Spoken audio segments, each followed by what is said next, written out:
ইসলামী ছাত্র শিবির দেশের শিক্ষাঙ্গনের শ্রেষ্ঠ চরিত্রবান একটি সংগঠন। সবাই কোন আলহামদুলিল্লাহ। পত্র পত্রিকাগুলি অনাবরত লেখে যে শিবির রক কাটে। আমি লন্ডনে গেছি, তো একজন আমার কথায় কথায় শিবিরের কথা উঠছে, কয় যে হুজুর শিবিরের কথা কবেন না। বলে কেন? কয় যা খালি রক কাটে। বলে আশ্চর্য কথা, শিবিরের খায়ে খায়ে কাম নাই, খালি রক কাটে তারা, আপনি পাইলেন কিসে? কয় যে পত্রিকায় পাইছি। আমি তখন বললাম, দেখেন কোরআন শরীফের সূরায়ে হুজুরাত 26 পারা, কোরআন শরীফে আল্লাহ পাক বলেছেন ফাসিক কর্তৃক পরিবেশিত খবরকে যাচাই না করে বিশ্বাস করো না। আজকে পত্র পত্রিকার কাজ, তাদের কাজ হচ্ছে অধিকাংশ, সব না, সাংবাদিকতা এক মহান পেশা।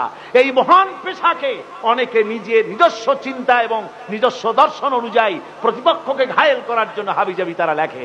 ইসলামী ছাত্র শিবির রক কাটে না, গলা কাটে না, মিথ্যে কথা শিবিরের বিরুদ্ধে বলা হচ্ছে। ইসলামী ছাত্র শিবির বাংলার জমিনে কোরআনের রাজ কায়েম করার জন্য এ পর্যন্ত 48 জন নেতা এবং কর্মী শাহাদাতের নজরানা আল্লাহর দরবারে তারা পেশ করেছে।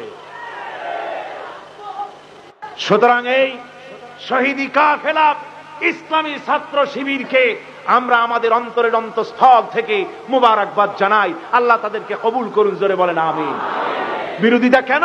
যাতে করে নতুন প্রজন্ম ছাত্র শিবিরের মতো চরিত্রবান সংগঠনে সামিল না হতে পারে, সেই জন্য তাদেরকে ভয় দেখানো হচ্ছে। ওখানে গেলে তারা রক কেটে দেবে, তারা গলা কেটে দেবে, এই কথা বলে শিবির থেকে তারা মাহরুম করতেছে। আমি শিবিরের কাছে থেকে শিবিরকে জানার জন্য ছাত্রদেরকে অনুরোধ করি, স্কুল কলেজ ইউনিভার্সিটি সর্বত্রই শিবির হচ্ছে এক চরিত্রবান সংগঠন। সে সংগঠনে অগ্রসর হয়ে আপনারা কাজ করবেন বলে আমি আশা করি।